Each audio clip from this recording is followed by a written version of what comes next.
விடுதலை, விடுதலை, விடுதலை வேண்டுமா?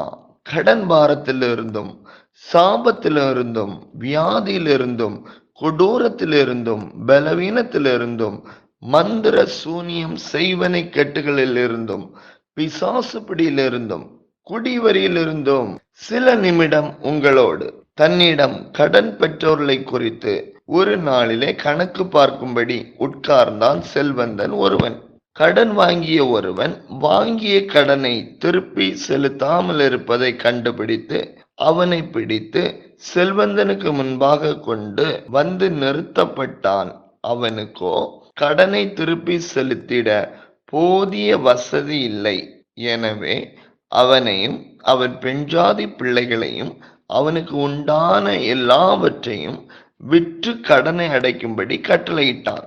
18 வருஷம் பலவீனப்படுத்தி சாத்தானின் ஆவியினால் பிடிக்கப்பட்டு எவ்வளவேனும் நிமிர்ந்து நிற்க கூடாத கூனியாக நிறைந்த பாடுகளுடன் விடுதலை இல்லாமல் வாழ்ந்து கொண்டிருந்தாள் ஒரு பெண்.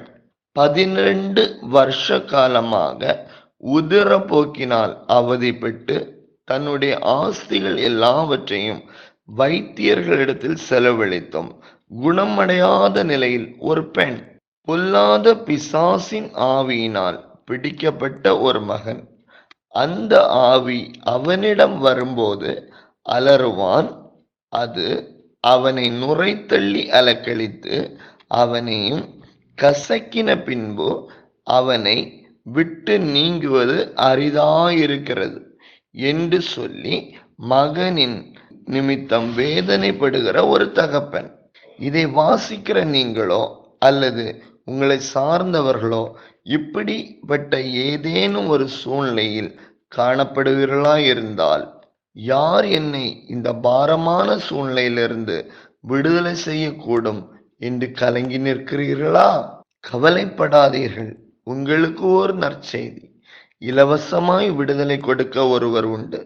அவர் சிறைப்பட்டவர்களுக்கு விடுதலையும் இதயம் நொறுக்கப்பட்டவர்களுக்கு விடுதலையாக்கவும் அவரை நோக்கி பார்க்கும் யாவருக்கும் நன்மை செய்கிறவராயும் பிசாசின் வல்லமையில் அகப்பட்ட யாவரையும் குணப்படுத்துவராயும்.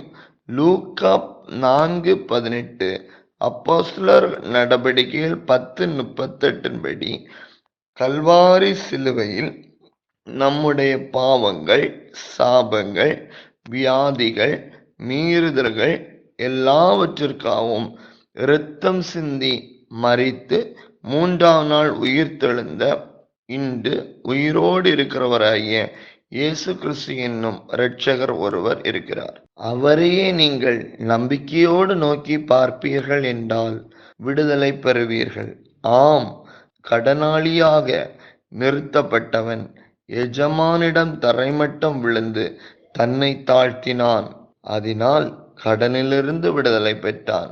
18 வருஷமாக பலவீனப்படுத்தி சாத்தானால் நிமிர்ந்து நிற்க முடியாதவள் இயேசுவின் அருகே வந்தபோது தமது கைகளை அவள் மீது வைத்ததினால் பலவீனம் நீங்கி விடுதலை அடைந்தாள்.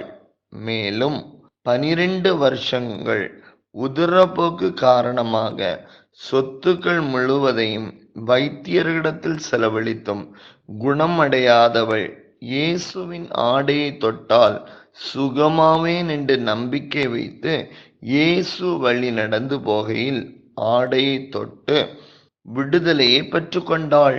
பொல்லாத பிசாசினால் பிடிக்கப்பட்டு கஷ்டப்பட்ட மகனை குணமாக்கி விடுதலை கொடுத்தவரும் நமக்காக இரத்தம் சிந்தி மரித்த இயேசு கிறிஸ்து என்னும் இரட்சகரை நோக்கி பாருங்கள்.